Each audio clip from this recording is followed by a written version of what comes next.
मेरे प्यारे दोस्तों, मैं कर्णवीर एक बार पुनः आप सबों का अपने YouTube चैनल मैथ स्पेशल पे स्वागत करता हूं।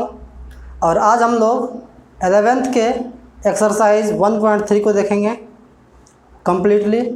और जो आज जो एक्सरसाइज हम लोग स्टार्ट करेंगे, अगर आप इस वीडियो को देख रहे हैं तो इसके पहले हम जो इसके बारे में थ्योरी दिए थे, आप मतलब इसके जो प्रीवियस वीडियो हैं उनको देख लीजिए, तो आपको ये कम्प्लीटली समझ में आएगा। आइए देखते हैं आज का पहला 1.3 का पहला एक्सरसाइज। ये देखते हैं आज के एक्सरसाइज का पहला सवाल है make the correct statement by filling in the symbol subset और subset not in the blank space. यानी कहने का मतलब है आप इस सेट में से आपको बताना है कि कौन सा सबसेट है और कौन सा सबसेट नहीं है। तो आज का जो देखिए ऐसा है, पहला देखते हैं। इसमें है एक सेट है जिसमें कुछ एलिमेंट्स हैं जैसे 2 3 4, और दूसरा सेट है इसमें एलिमेंट है 1 2 3 4 5। तो क्या ये सेट जो है इस सेट का सबसेट है या सबसेट नहीं है? तो ये बताने के लिए हम लोग क्या देखे थे कि इस सेट के अंदर जितने भी एलिमेंट जैसे 2 3 4, क्या ये तीनों का तीनों एलिमेंट इसमें मौजूद हैं? तो देख रहे हैं भाई 2 भी है, 3 भी है और 4 भी है। इसका मतलब डेफिनेटली ये जो है ये इस सेट का सबसेट है। इन सबसेट होने के लिए क्या कंडीशन था कि जिस सेट के सारे एलिमेंट अगर किसी दूसरे सेट में मौजूद हों तो हम उस सेट को सबसेट कहते थे।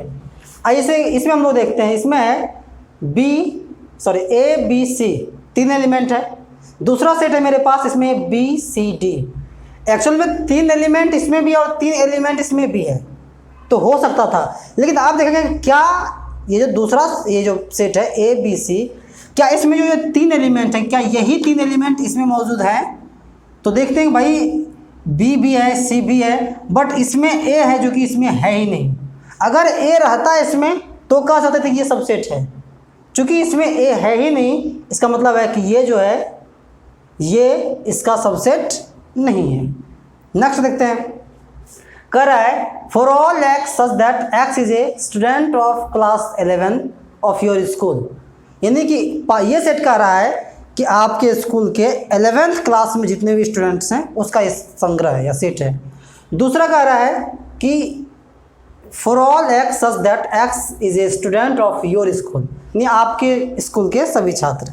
मतलब साफ है, इसका कहने का मतलब है कि आपके स्कूल के सिर्फ 11th क्लास के स्टूडेंट्स, इसका है कि आपके स्कूल के सारे स्टूडेंट्स। कहने का मतलब कि 11th क्लास में जितने भी स्टूडेंट्स होंगे वो ऑब्वियसली सीधी सी बात है कि वो आपके स्कूल के भी सभी छात्र होंगे। यानी कि इस सेट में जितने भी एलिमेंट्स मौजूद होंगे वो इस सेट में भी डेफिनेटली होंगे।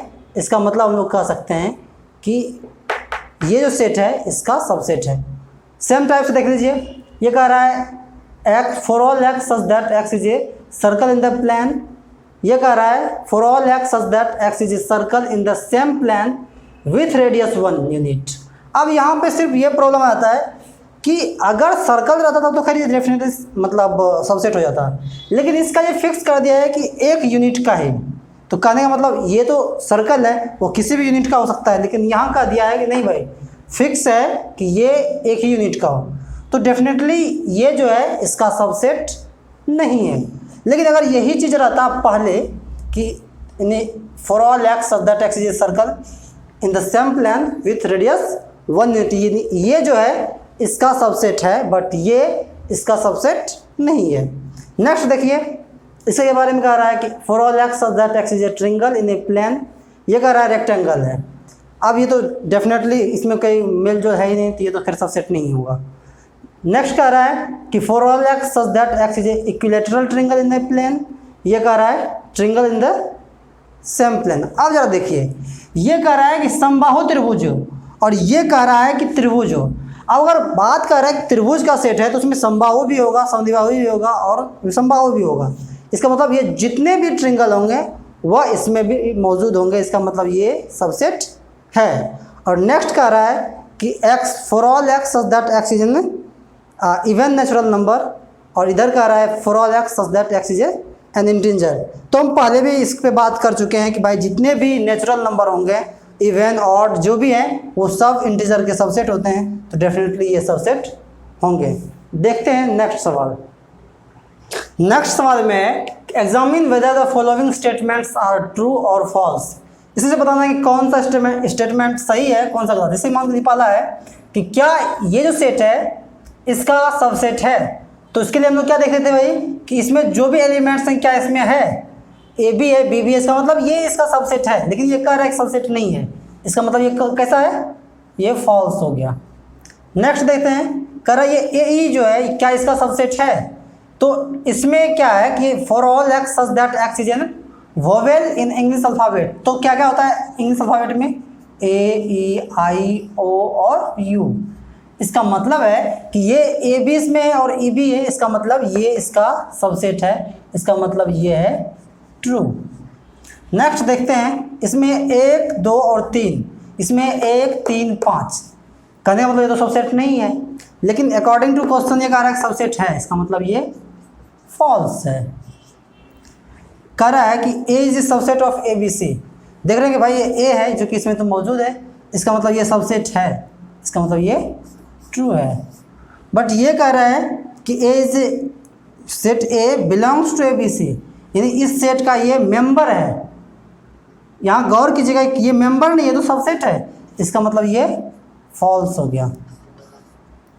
और नेक्स्ट है कि for all X such that X is an even natural number less than 6, यानी कि 6 से छोटे जो भी नेचुरल नंबर होंगे, से 2 है 4 है, ये मेरा नेचुरल नंबर हो गया जो कि डिविजिबल है। और ये कह रहा है कि for all X such that X is natural number which divides 36 को डिवाइड करने वाला। देख लेते हैं, 2 1 2 3 4 5 से नहीं, 6 8 नहीं 9 12 और 18 और 36। डेफिनेटली देखिए तो ये जो भी एलिमेंट्स हैं वो इसमें मौजूद है, इसका मतलब ये इसका सबसेट है, इसका मतलब ये भी जो है ये भी ट्रू है। नेक्स्ट क्वेश्चन को देखते हैं। नेक्स्ट क्वेश्चन है कि लेट एक सेट ए है जिसमें कि एलिमेंट है 1 2 और सेट के अंदर है 3 4 और 5। Which of the following statements are incorrect and why. इनमें से कौन सा कथन गलत है और क्यों गलत है, तो ये देखते हैं। एक बार इसको आप फिर से एक बार गौर से देख लीजिए। इसमें जो एलिमेंट्स हैं 1 2 है, फिर सेट के अंदर 3 4 है और ये 5 है। तो देखिए कह रहा है कि 3 4 यानी ये जो सेट है ए का सबसेट है। तो देखते हैं, तो इन कहने का मतलब इसका बात कर रहा है, ये जो सेट है ए का सबसेट नहीं है। क्यों नहीं भाई, क्योंकि ये तो इसका एलिमेंट्स हैं और एलिमेंट्स को बिलोंग्स टू से दर्शाते हैं, इसका मतलब ये हो गया मेरा इनकरेक्ट। इसको देखते हैं, ये कह रहा है कि ये 3 4 जो है ये बिलोंग्स टू है, कहने का मतलब ये जो है इसका एलिमेंट्स है। तो देख रहे हैं डेफिनेटली ये भाई इनका एलिमेंट है, इसका मतलब ये इसका ये हो गया मेरा करेक्ट। नेक्स्ट देखते हैं कि 3 4 जो है ये एक सेट है और इसको हम लोग ये एक एलिमेंट्स हैं जिसको एक सेट के अंदर पैक किए हैं, यानी अब कह रहा है कि ये जो है इसका सबसेट है। तो डेफिनेटली ये इसका एक एलिमेंट है जिसको एक सेट के अंदर रखा गया है, तो अब हम लोग कह सकते हैं डेफिनेटली ये जो है इसका सबसेट है, ये मेरा हो गया करेक्ट। अब कह रहा है कि एक जो है ये मतलब एलिमेंट है ए का, तो डेफिनेटली है, देख रहे हैं, तो ये भी मेरा करेक्ट हो गया। नेक्स्ट सवाल है हम लोगों का, write down the all the subsets of the following set. अर्थात जितने भी सेट्स हैं उनके टोटल सबसेट्स को लिखना है। जैसे मान लीजिए अगर हम लोग पहला सेट को देख रहे हैं, इसमें कितने एलिमेंट हैं 1, इसका मतलब इसका कितना सबसेट संभव है 2 पावर 1 अर्थात 2। इसका 2 सबसेट संभव है, एक तो 5 दूसरा ये ए, ठीक है, क्योंकि 5 जो है वो सब सेटों का सबसेट्स होता है। नेक्स्ट देखिए इसमें 2 एलिमेंट्स हैं, इसका मतलब इसका पॉसिबल सबसेट्स कितना है, इसका 4 सबसेट संभव है। कौन कौन सा भाई, एक 5 हो गया, दूसरा हम लोग एक एक करके ले लेते हैं। एक ये सेट है, एक ये सेट है और ये ए बी। इसका मतलब है कि ये चारों सेट जो है वो इसका सबसेट्स हैं। नेक्स्ट देखते हैं, इसमें 3 एलिमेंट हैं, इसका मतलब 2 टू द पावर 3, अर्थात इसके 8 सबसेट्स पॉसिबल हैं। वो देखते हैं 5, ठीक है ना। इसको देखिए, लिखने का तरीका है, अब एक एक एलिमेंट को लिखिए।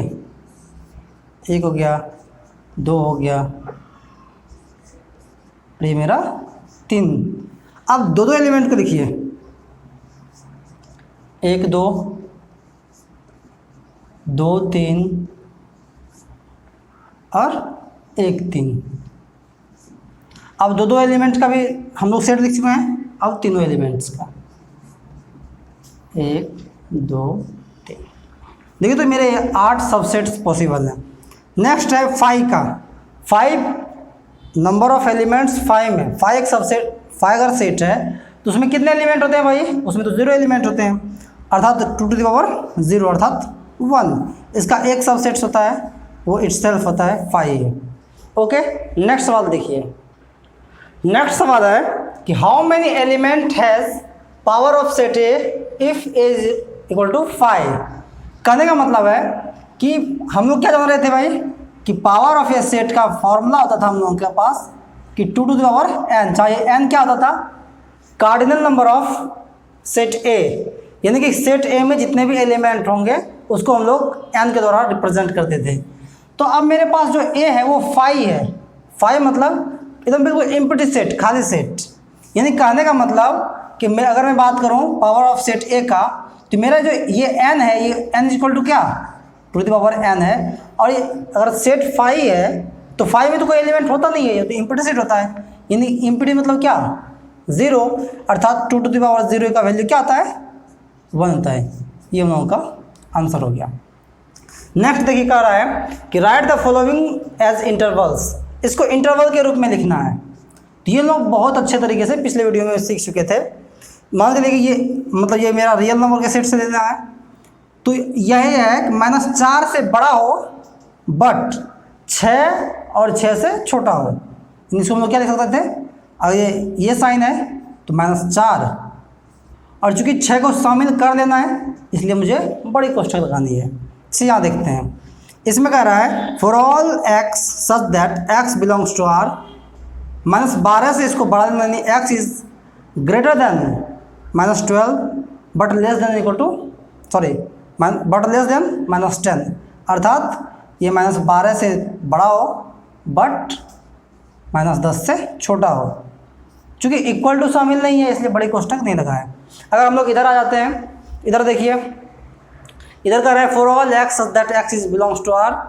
ये मेरा जो x का वैल्यू है वह 0 के बराबर और 0 से बड़ा, मतलब मुझे 0 शामिल करना है तो 0 को शामिल कर लिए, लेकिन कह रहा है 7 से छोटा, इसलिए हम लोग इसको छोटी कोष्ठक में डालें। जस्ट लाइक वैसे ही इसमें कह रहा है 3 को भी शामिल करना है, इक्वल टू है, और इस 4 को भी शामिल करनी है, इसका मतलब हम लोग इसको बड़ी कोष्ठक के रूप में इस्तेमाल करेंगे। इसमें इसको हम लोग क्या लिख सकते हैं? Just like for all x such that x belongs to R। ये कह रहा है 3 से बड़ा, यानी x is greater than 3 and less than 0। सच यहाँ पे वैसे लिख देंगे for all x such that x belongs to R। ये जो मेरा 6 है, कहने का मतलब ये 6 को शामिल करना है, तो x is greater than and equal to 6 but less than and equal to 12। समझ में आ गया होगा? लिखने के लिए तो खैर जाने गए होंगे। इधर भी सेम टू सेम लिख सकते हैं for all x such that x belongs to R। मुझे 6 से बड़ा लेना है, यानी x is greater than 6 but less than equal to 12। इसमें भी हम लोग यही लिखेंगे for all x such that x belongs to R। ये जो मेरा 23 है इसको शामिल करना है, -23 is x is greater than and equal to -23 but less than 5। मुझे उम्मीद है कि आपको समझ में आ गया। नेक्स्ट क्वेश्चन देखते हैं। नेक्स्ट सवाल है, कह रहा है what universal sets would you propose for each of the following. कहने का मतलब है कि जो ये दो सेट दिया गया है इसके लिए आप क्या, अगर आपको कहा जाए कि यूनिवर्सल सेट्स आप प्रेफर कीजिए, यूनिवर्सल सेट बताइए, तो इसके लिए हम लोग क्या लिख सकते हैं, कह रहा है कि द सेट ऑफ राइट ट्रिंगल्स, यानी जो भी समकोणीय त्रिभुज है उनके लिए अगर हमको कहा जाए कि उनके लिए यूनिवर्सल सेट्स अगर लिखना है तो क्या क्या पॉसिबल है, तो हम लोग लिख सकते हैं कि सेट ऑफ ट्रिंगल्स, क्योंकि अगर मैं कह रहा हूँ कि सेट ऑफ ट्रिंगल्स उसमें सारे ट्रिंगल्स आ जाते हैं, यानी राइट एंगल रहे कोई भी रहे सारा ट्रिंगल्स आ जाता है। या फिर हम कह सकते हैं द सेट ऑफ पॉलीगन्स, उसमें सारे, अब चाहे वो ट्रिंगल रहे फिर चाहे जैसा भी ट्रिंगल रहे वो सारा इसमें आता है। सेम टू सेम इधर आ जाइए, ये भी कह रहा है द सेट ऑफ आइसोसेलेस ट्रिंगल्स, यानी समबाहु त्रिभुज के बारे में। तो अगर हम कह रहे हैं, अगर कह दें द सेट ऑफ ट्रिंगल्स, इसका मतलब इसमें सारे ट्रिंगल्स आ जाएंगे, यानी कि अगर ट्रिंगल्स का सेट कह देते हैं उसमें से आइसोसेलेस वगैरह जो भी होगा सारे ट्रिंगल्स आ जाएंगे। तो इसके लिए हम लोग कह सकते हैं ये यूनिवर्सल सेट है। या फिर इसके लिए हम लोग सेम टू सेम कह सकते हैं द सेट ऑफ पॉलीगन्स, उसमें भी सारे। या फिर हम लोग एक चीज़ और कह सकते हैं the set of two dimensional figure, जितना भी टू डायमेंशनल फिगर है वो सब आएगा, चाहे वो आयत रहे, वर्ग रहे, फलना चलना जो भी रहे। तो अगर मैं कह दूँगी कि the set of two dimensional figure, तो उसमें ऑब्वियसली सी बात है कि वो तो सारे जितने भी टू डायमेंशनल फिगर हैं वो सब आ जाएंगे, उसमें से ट्रिंगल्स भी आ जाएंगे, और ट्रिंगल्स आए तो उसमें से आइसोसेलेस ट्रिंगल भी आएंगे। ओके, ठीक है, नेक्स्ट देखते हैं। कह रहा है कि give the set A B and C which of the following में be considered as universal set. ये ए बी सी के लिए आप इनमें से मतलब किस सेट को यूनिवर्सल सेट्स कह सकते हैं। कहने का मतलब है यूनिवर्सल सेट करने का मतलब क्या, कि ये भी शामिल हो जाए, बी भी शामिल हो और सी भी शामिल हो।